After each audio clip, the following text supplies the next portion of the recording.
Hello everyone, this is Alessandrina with Dexter and Alessandrina, and today I'm hosting a Q&A. Looking forward to answering any question that you may have about our courses, our meditations, about whatever in your life you'd like to bring more light, more love into, more peace.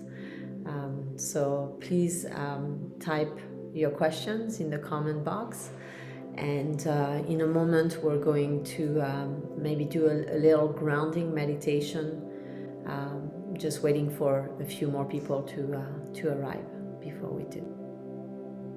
Please feel free to share any comment that you have, anything that you'd like to share today. This is an open space for us to share and understand things more deeply together. And I'm really happy to be facilitating this experience right now.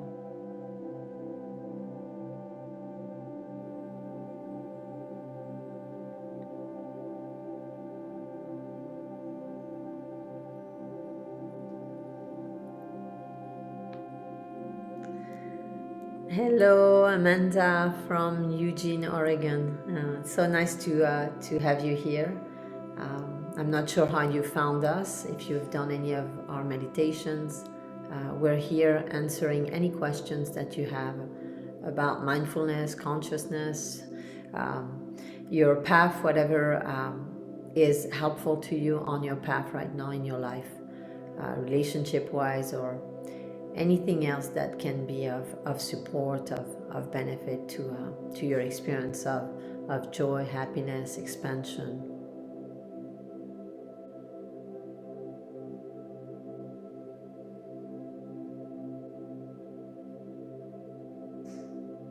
So in this live Q&A, the format is completely open. Whatever you ask about, I'm happy to reflect upon what you ask in this context.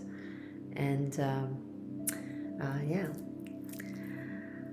First time here from Florida, Kiki. Nice to see you, Kiki. Thank you for joining us. And please feel free, Kiki, Amanda, anyone else who's joining us right now, to ask any questions. And in a moment, as people are arriving, we're going to ground ourselves together, to allow ourselves to be present in space together and allow more light to fill our beings, while also being in the body and being comfortable in our bodies, so we can express and experience things with peace and joy and love in our hearts. And I hope this is such a day for you, that you're experiencing this peace and this love in your heart.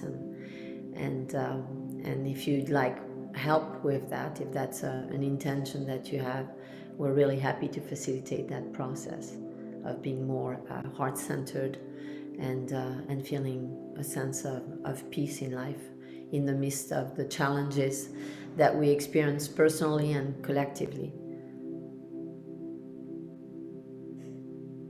So I'll start, I guess, as people arrive, if you'll close your eyes for a moment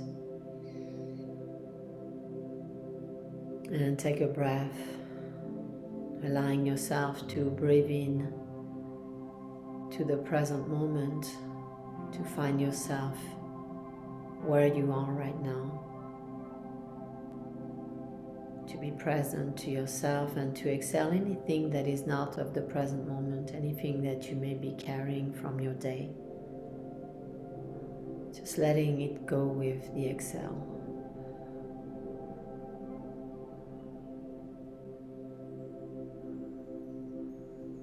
Connecting to your body from the top of your head all the way down to your toes.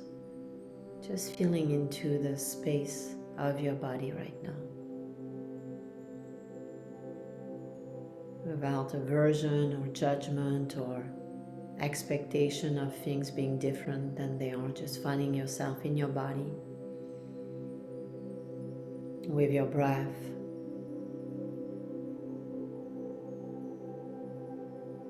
quiet and still, or moving towards being more quiet and more still in your mind. Finding that as you do, it's more comfortable to be in the body,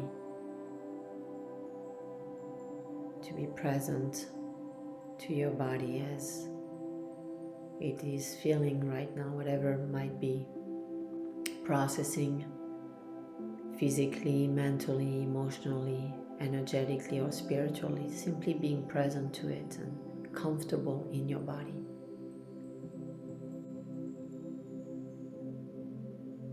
Choosing that state of awareness, of presence, and feeling as you ground in your body, as you breathe, as you let go of the past and invite your breath in every moment, and inviting the present moment through this presence, connecting in the space of your heart and feeling what you feel in that space when you're more relaxed, when you're more present, observing, sensing.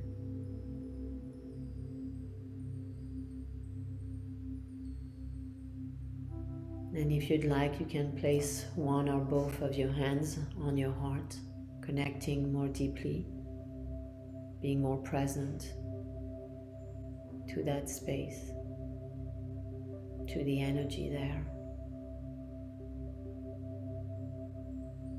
and bringing more energy by bringing your attention in that space, by bringing your hands in that space.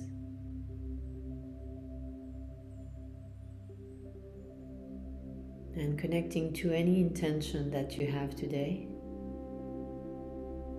of being in space today with me, all of us together in this space. What's your intention? What intention you bring to this Q&A?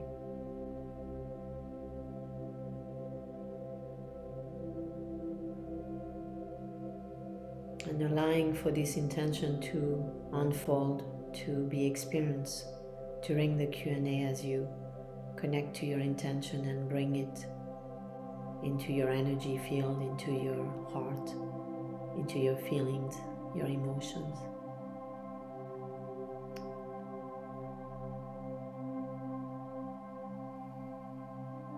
And feeling grateful for this, for yourself, for your intention, for your presence, for this moment. So, I hope you enjoyed this grounding practice, this heart connection practice. I'm going to look at the question. I see that Hannah has a question.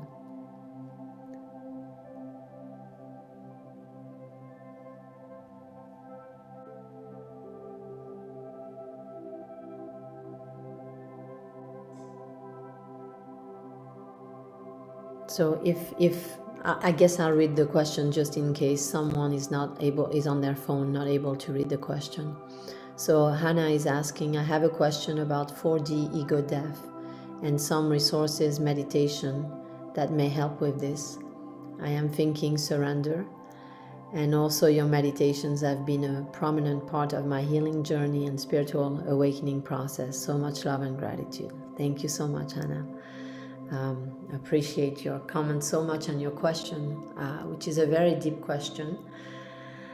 So, ego death in the context of 4D or in any context, just so that anyone who's not familiar with different dimensions of realities and the language associated with that, the 4D dimension, can also partake in this.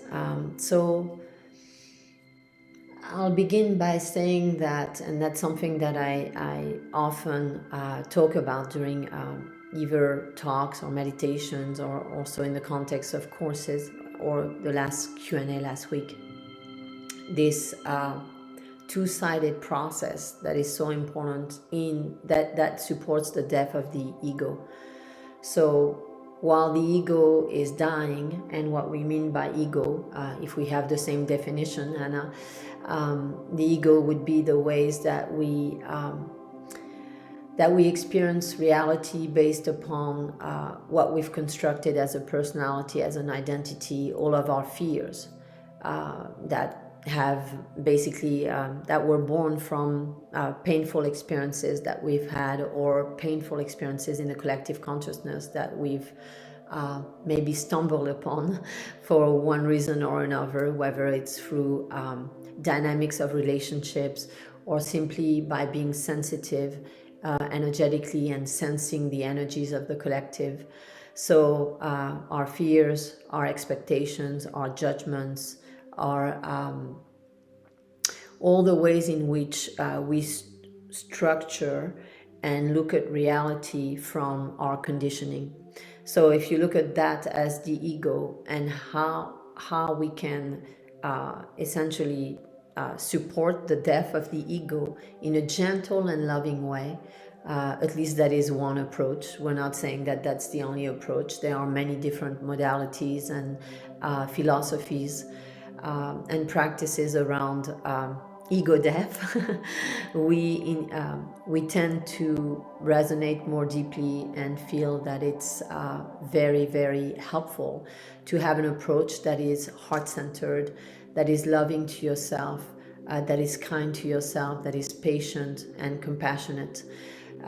Because ego death, as the ego dies, as we release all this construct and this identity that shapes our reality, there's a lot of pain that comes with that. The ego death doesn't happen without us going through the process of parts of ourselves that have been constructed since childhood, that have been constructed through our interactions with our parents and others over the course of our life, or if you believe in past life, also past life energies. While all those parts are sensitive, and as they are dying, they can be trying to grasp on and trying to not die, believing that they're necessary, believing that they're helpful, believing that they must continue. So when we approach the ego death, the death of those parts of ourselves, those child parts of ourselves, if we could call them that, for instance, those less conscious parts of ourselves that bring conflict, pain, a lot of negative thoughts and emotions, there's pain associated with that, and it can be challenging. And so the more a little bit, if you think about inner child work, the more you are holding space of gentle compassion, kindness and caring, the easier it becomes to actually integrate those parts, to let those parts die through a process of dissolution and then integration with the greater whole, with what we're building, what we're choosing to embody in any moment. So it's also so when I'm saying what we're building, I'm not talking about building more ego, or you could say that there's a layer of less ego that is still there, right? So that's the building part. It's like the part where we're really allowing ourselves to feel a deep sense of love and compassion for ourselves, regardless of what we've experienced in the past and ways in which we may be operating in the present moment. So when we're combining both, just facing all of the pain, all of the fears, the beliefs, the expectations, the judgments, the aversions, the attachments that we have, when we face that and heal that, and in a moment I'll give you some practices that help with that. At the same time, it's important to build that space of nurturance, of kindness and caring that is not necessarily personalized to you and who you've been. It's more a general space of unconditional love that you're creating for yourself, regardless of all the different iteration of pain and suffering that unfold when when the ego is dying. So I hope this is helpful. And in terms of practices, a lot of the practices that are, and not necessarily in this moment in time connecting to the names of the practices. So you could search our profile and find anything that is to clear fear, to release expectations, to release judgment, to release painful memories. We have so many of them, that's why I'm not naming them. That's that process of really being very focused on what you're observing about your ego that is bringing pain in your life, and then applying a process of transmutation.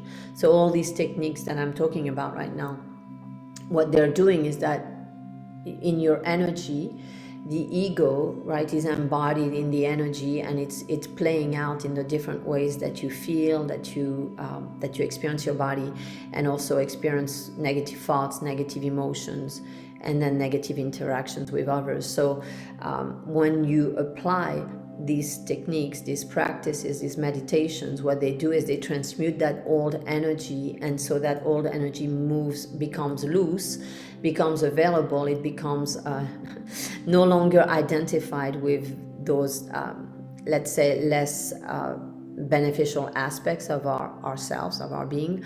And then that energy is now available to support a new creative process of moving into the world in a way that is very conscious and intentional, loving and caring. And so there's a lot of practices also for that. So that's what I meant by the two-sided approach of deconstruction, while also creating a very nurturing, loving space that allows for that deconstruction to be less painful and gradual. Slow is good in this process of death of ego, because again, there's a lot of processing of pain. So sorry for the long-winded answer. I hope it's helpful.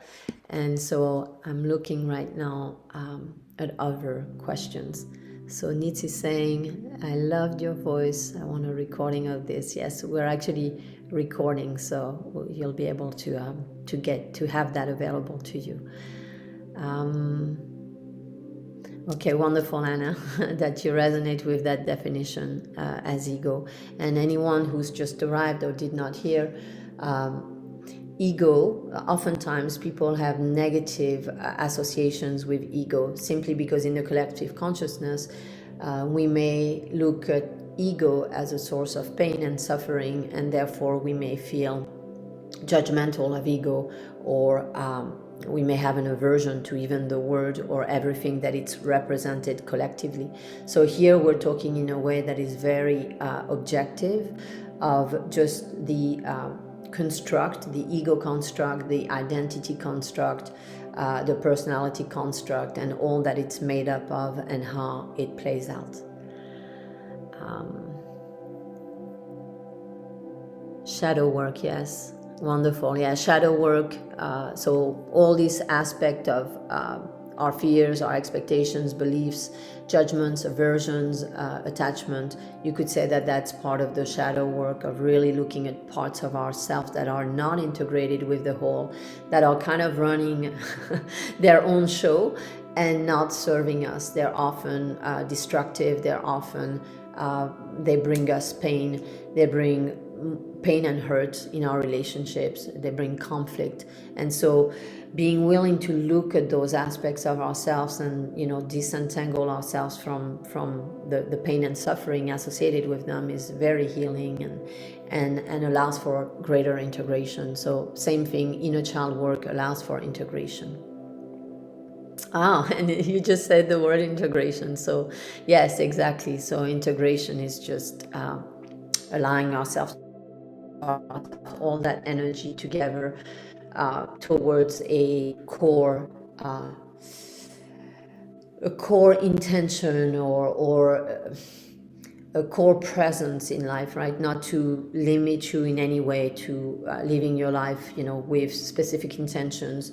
Also having, like a greater process of life that is open and present to what is and to what comes your way, and inviting that and receiving that, and then working with that in presence. So just making a little bit of let's say a distinction between some people who live with very connected to a specific intention in their life, and other people who may be less in that realm of being very focused on one specific intention or a couple of intentions, me being more cultivating presence in the moment and whatever is unfolding, inviting that and working with that. So honoring all paths, those two paths, for instance, many more, of course. And thank you, Hannah, for your wonderful question and comments. Okay, so we have Chantel. Chantel is saying, I'm trying to heal from deep grief, but I feel I've lost my identity and purpose in life. Is there anything that can help with this? Just one moment. Wanting to connect with your question more deeply and to feel what you're wanting to hear.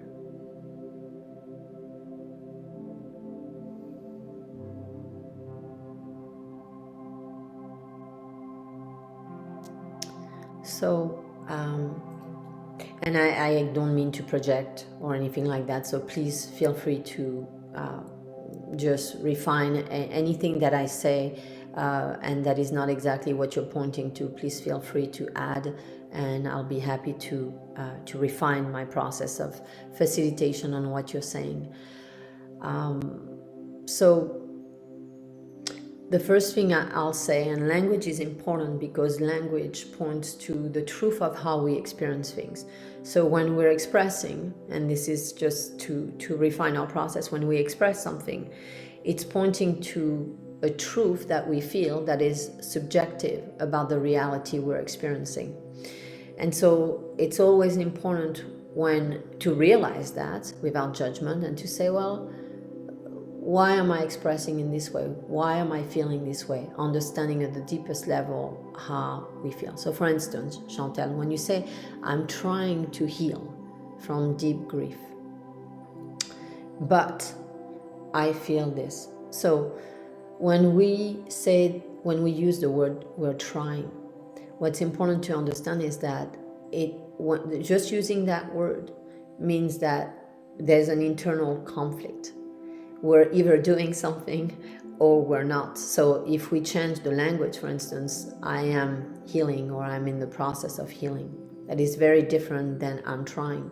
So this points to the truth of parts of you being in that process of healing the deep grief and embracing that process of healing, which is not free of pain, and therefore brings challenges and resistance. And then there can be other parts that are resisting that process. So when we say I'm trying to heal from deep grief, this points to the fragmentation and the inner conflict within one system that is leading us to, in one part of ourselves, for instance, being aligned with that, doing that, being in that movement, and then other parts that are not aligned, that are resisting that because of all the associations and interpretations that have been made that have caused the deep grief. So until we can sit with the deep grief and just be with it and allow for that to be the healing, right? Oftentimes we're in our minds trying to think, how can I heal this, right? So if we're trying to heal something, we haven't understood everything about it. We haven't allowed ourselves to feel it deeply enough without the mind coming into the process and trying to control the process, to be simply allowing for it to last for the time that it lasts and then release. So when you're ready, actually, if you take out the mind from the process, when it's ready to go, then it will go and it will move naturally out of your system. It's not something to force. It's not something to try to basically to pressurize yourself into. It's something to allow to happen so that you can learn everything there is to learn about it and why it's there, the interpretations, the associations, the pain that that is causing the deep grief. So that's already one thing. The second thing, when you say, but I feel I've lost my identity and purpose in life. I know this is going to sound very strange. And at the same time, if you can just contemplate it and hold a space for that. So when we say I've lost my identity, it may seem like a bad thing to lose one's identity, to not be who we've imagined ourselves to be in the past, and to allow ourselves to be in that space of actually emptiness, not emptiness as in sadness or aloneness, loneliness, boredom, or a state that is devoid of goodness, and that the support of that goodness. We're defining here emptiness as a state of constant recreation of yourself, not being identified with who you've been, not being identified with being one way or another, allowing for energy, for emotion, for all the different ways in which you're in this process of manifestation in yourself, in your life, in this process of relating with others, for that to show up naturally, and not to control it, not to want to control it, and to find purpose in that presence, in that, by not being identified, by not regretting or feeling like lost, for instance, or that feeling that we've lost our identity, by really allowing yourself to be in the present moment.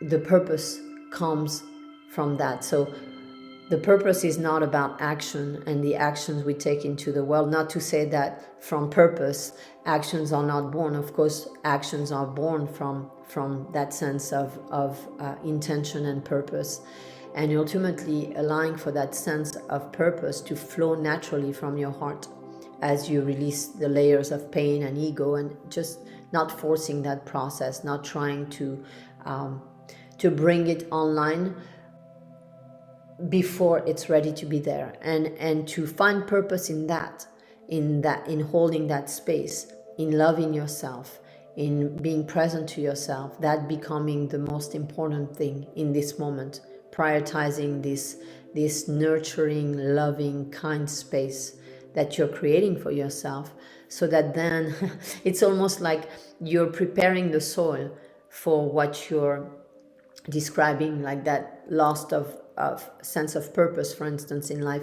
It's born from you really tending to the soil. So if you tend the soil, if you're gentle, caring, loving, kind, compassionate with yourself as you're going through this challenge, then the soil becomes rich, and it becomes ready for whatever you plant in it, and that seed will come to you naturally from your heart. You won't have to think about it, you won't have to force it, to accelerate the process of it being here.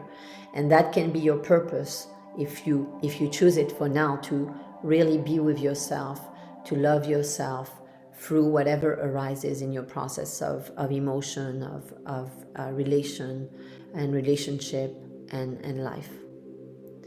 I hope this is helpful. And please, if you have any additional questions, Chantal, about what I shared, please let me know. And open to anybody else's questions. So if you were not here at the beginning, you can ask questions about anything. Anything that right now you feel would be supportive of your process of experiencing more joy, more love, more creativity, more fulfillment, abundance, vibrant health. Anything that's in your heart right now. Last week we talked about a meditation. We're about to release a new meditation, manifesting from your heart. And so any question in that regard, anything about your process of life that you want to bring more light into, more love into.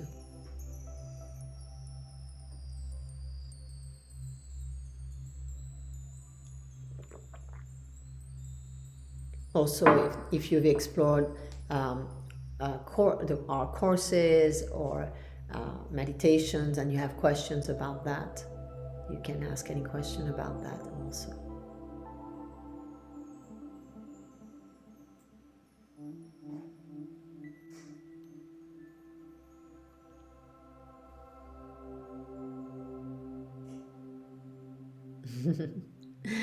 I love Kiki's question. I'm going to read it in case you can't, not everyone can read it. So I am opening to the concept of letting go in major ways, but I'm also a control freak and worry about losing control if I let go too much. Any advice on how to navigate this? So that's an excellent, excellent question. It's wonderful to realize the benefit of letting go. So that would be my first comment. So just that process of realizing that we are wanting to let go of control, that's a first step. That's a major step. Just that realization. A lot of people in the world in this moment may be in a process, an ego process of wanting to control, attempting to control, feeling safer when they're in control. And they may not be aware that they're doing that. They may not understand the implications of doing that, ways in which they're suppressing their fears by wanting to control, for instance. So in addition to that, that realization, that insight, that inner movement towards letting go, what's really the second thing that's really important to understand is that when we actually let go of our fears and our beliefs, then control by itself, the illusion of control or the desire to control begins to reduce more and more. We become more and more grounded, more and more present, more and more empowered, consciously empowered, to actually bring online the power and influence that we have. Again, non-egoic. When I talk about power and influence, I'm talking about non-egoic power and influence by simply being intentional and conscious and present to what is perceived to be in the highest and best good. That's what I would call empowerment. So we become way more relaxed, way more joyful, open, expanded, creative, and actually the ebb and flow of that, the control and the control strategies that we operate from on a daily basis within ourselves, within the context of our relationships, and any process of life. It's a very tense, dense, contracted process that brings about a lot of pain, a lot of conflict, misunderstanding, resistance. You're now fighting with other people that want to control things too.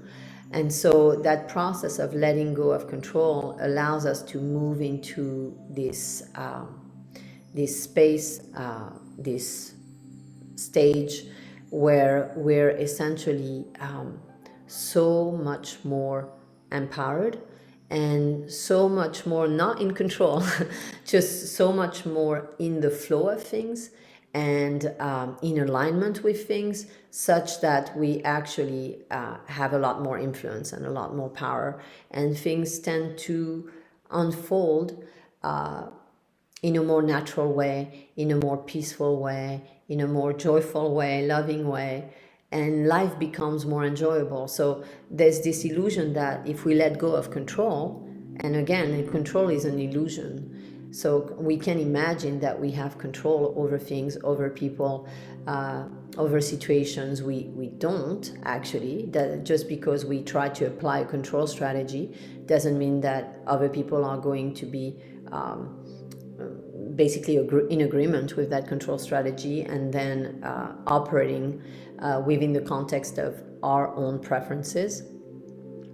So we can have imagined in the past that when we've attempted to control, that what happened was as a result of the control, when in fact whatever we applied as a control strategy, it was met by the other person, or in whichever context, either by someone aligning with that and agreeing, they have free will choice, or someone feeling afraid, threatened by the control strategies we were applying, and then aligning with that, or submitting themselves to that.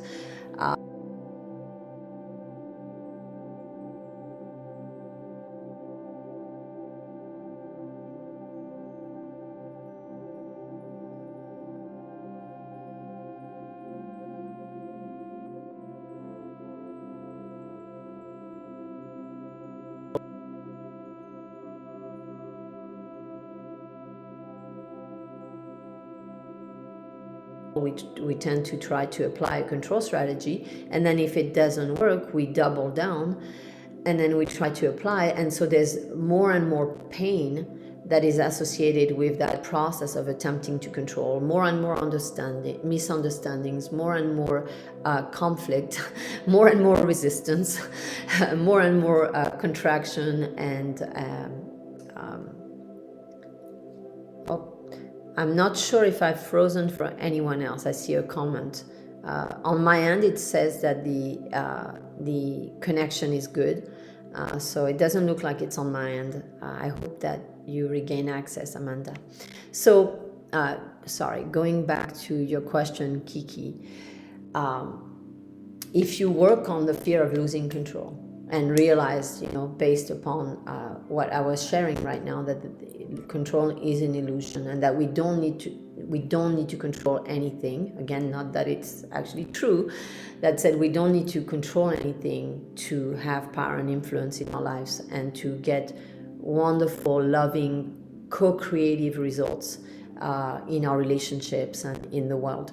So if we look at it from a co-creative process, and we're flowing with each other, and we're learning from each other, and we're uniting, with each other, meaning like merging, different energies and flowing, and in that process, becoming more and more loving, more and more kind, more and more present, more and more precise, more and more intentional.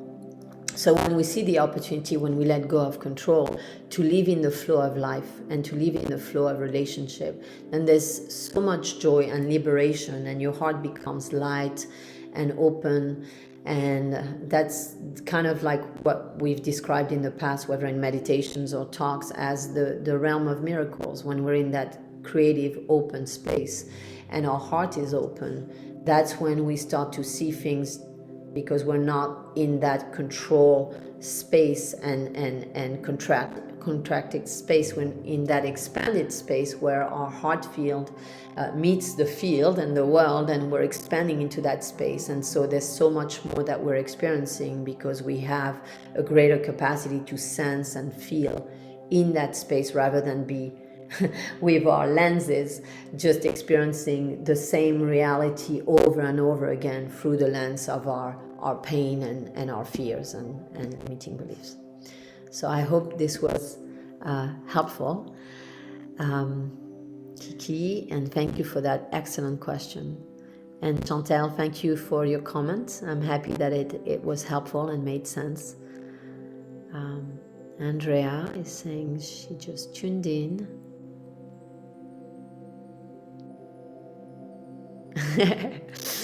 That's a great comment. So Andrea said she just tuned in and enjoying the wisdom that's being shared here. And she said, I am so enjoying my freedom and serenity. Wonderful. A bit worried I am starting to become antisocial. Yeah, oftentimes when we go into, let's imagine that part of what earlier on we were talking about. I believe it was Amanda who asked Hannah asked the question about the ego death. So in that process of ego death, there is an aspect of it that is kind of like going into a cave in a way, right? To know thyself. There's a process of meditation, of learning to know ourselves, so that then we can go into the world and know the world also. So yes, there can be this process where, and that can be also a stage, meaning that we can kind of move into that space of inner work and internal focus, going into what Dexter calls the spiritual cave, which is a wonderful metaphor for when we're working on dissolving our ego, and the ego is in that process of death. There can be that space that's created that supports that, and there can be a sense of isolation when in fact we're bringing back online the fabric of community and love for all, by learning to know yourself and by diving deep into your own sovereignty, and learning to find freedom and serenity and joy in that space. Yes, temporarily there can be this feeling of one and one doing all of that, and as the ego dissolves, then you kind of move back into the world with this a very different process of relating and connecting with others that is much more heart-based.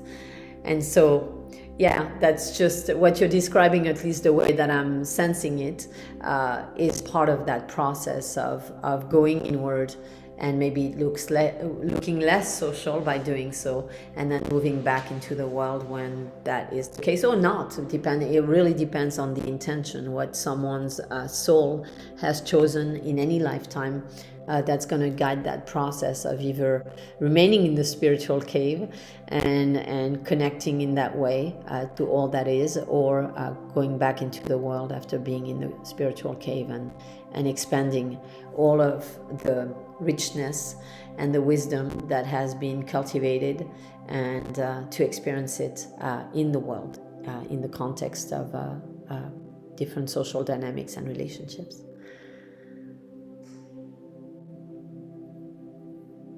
Wonderful. I'm seeing everyone's comment here. I'm happy that you're back in, Amanda. Kiki is saying, you're so right, that control has never brought me happiness. Yes. I'm so glad that that's helpful. It really doesn't. And a lot of our control strategies are just, they're so heavy and dense and painful, and don't allow us to be in that space of the really pure part of ourselves, experiencing ourselves, others, and life in general in a free-flowing way. So if anyone else has a question or would like to do a practice together, or a question about a practice that you've learned in our meditations or the courses that we offer online on Insight Timer.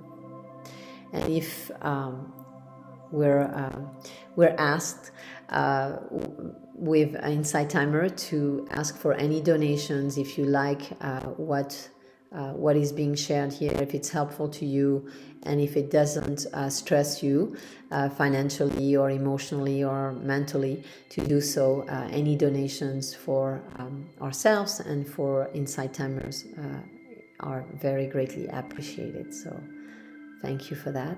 And Marcy is asking for a meditation.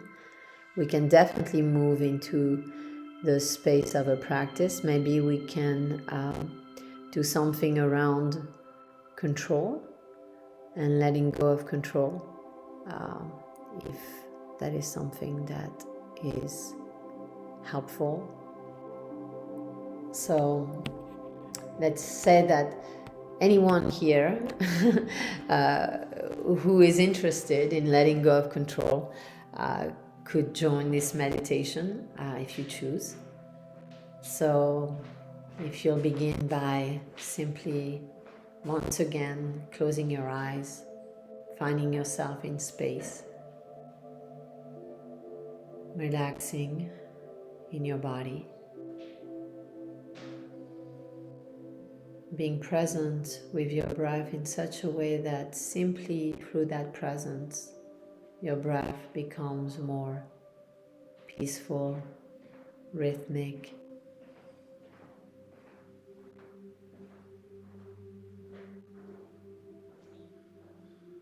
And as you relax and your breath becomes more relaxed, as your body opens,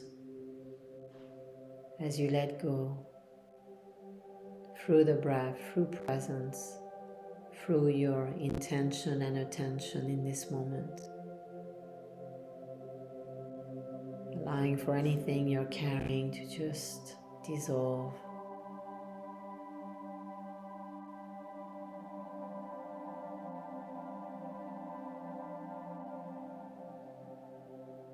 Feeling your breath become smoother, easier, more harmonious. Feeling that the breath is filling your whole body, your mind, your emotions, your energy, your spirit with love, with light.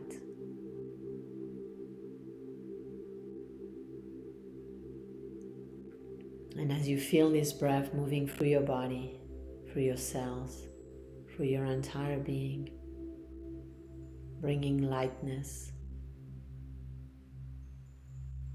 bringing a sense of being held in this light, in this love,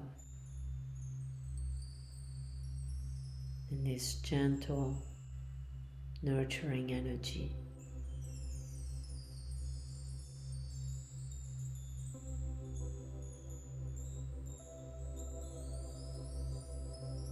And realizing that you don't need anything else, just this love and this light.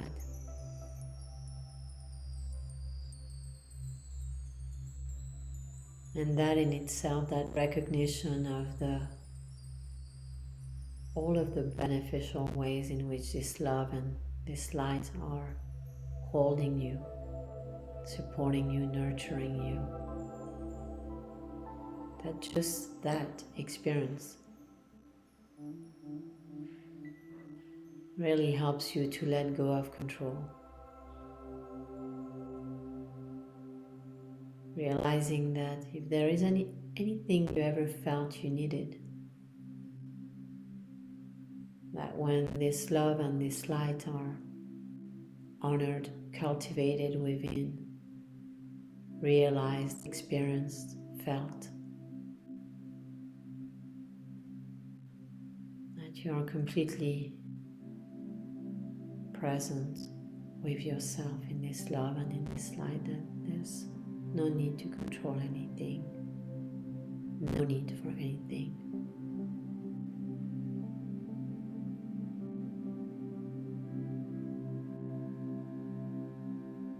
Allowing for this love and this light to release tension, stress, fear, anything that's brought you pain or suffering.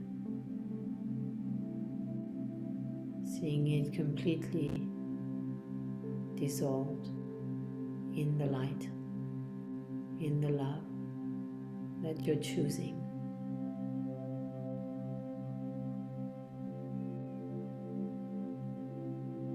Realizing the illusion of all the things that may be weighing on you, that you think you need answers to, that you think you need to fix, to change, to make different. Just bringing love and light into all of these things, bringing peace.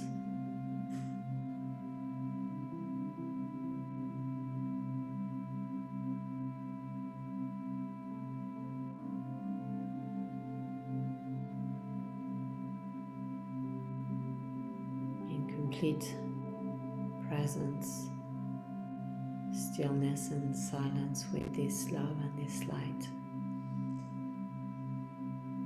That illuminates any obscurations, and letting this light and this love really fill your entire being.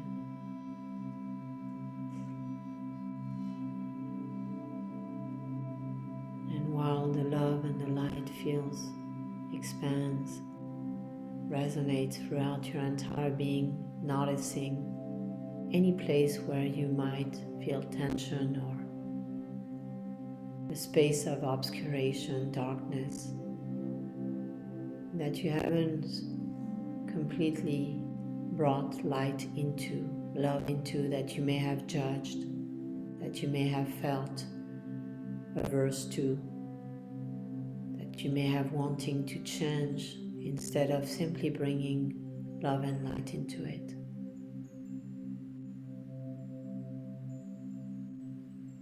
Relinquishing control and letting the love and the light transform, heal, transmute anything that is not of the light in your life, anything that brings pain or suffering, misunderstanding, conflict. Letting go of any desire to control any of it. Simply bringing love and light and having faith that the love and the light can completely dissolve all of it, are completely dissolving all of it as you let that process unfold without the mind, without control.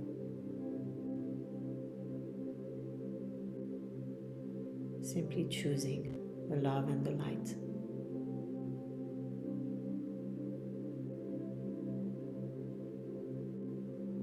And realizing that in the love and the light there is no control. There is simply love,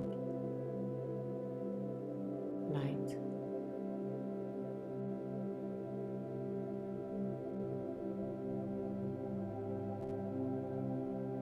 So if you'll bring your hands to your heart and express gratitude to yourself for choosing to bring love and light into yourself, to your relationships, into your life, into any and all aspects and dimensions of your being where there may have been some obscuration, some unresolved pain and suffering. Feeling grateful for this opportunity, for this choice that you're making, for yourself, for all that you are, for all that you choose to be and embody.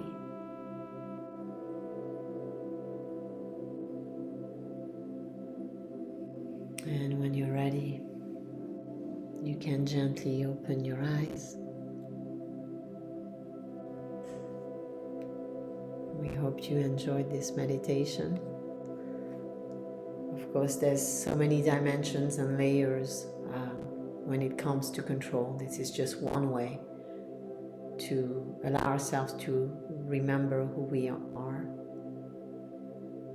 our essence, which is love and light, and to, through that space, through that recognition, through that practice, to let the control go by itself, because when you're in the light and the love, there's no real pull or push towards controlling anything or anyone. There's a sense of acceptance and goodness and gratitude and blessing for being alive and being an expression of love and light, which we all are. So, does anyone have any question? Any other question? We have another little more than 5 minutes before we close the Q&A. So if there's anything you'd like to ask or to share, this is also a space for sharing.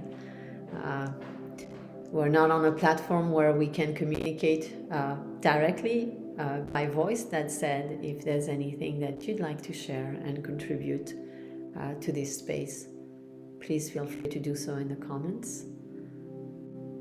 We appreciate you and love you all, and we're so grateful that you're here in space with us. And also so grateful for all of your kindness, all the really such loving, kind comments on our meditations and on our courses, and we're infinitely grateful for your appreciation and how you're receiving these gifts that we also receive. And a lot of the meditations that we share come as intuition, as guidance, as just a flow. And so there are gifts that we receive and we share with you, and we're so grateful for all of the love that you then share with us.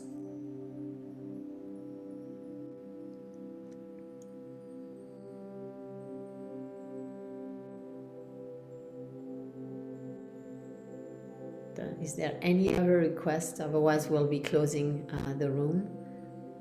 If there's anything that you'd like to share or ask, please feel free.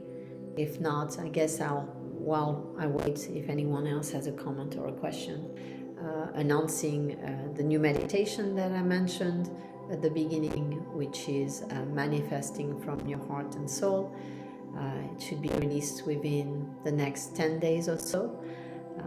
And also a new course that is on the way that we're right now cultivating and developing on intentional healing. So how to move into this space where we can heal our bodies, our emotions, our minds, of anything that is bringing us pain or suffering. So we're very excited to bring this to you, and there's more. Dexter is also developing wonderful courses, and we're really looking forward to sharing all this content with you. So I'm not seeing any more comments or any more questions. So again, thank you so much for being here today, for joining me, and for being in space and bringing your love and your light and your energy in this space. Sending you all so much love and many blessings. Thank you. Bye.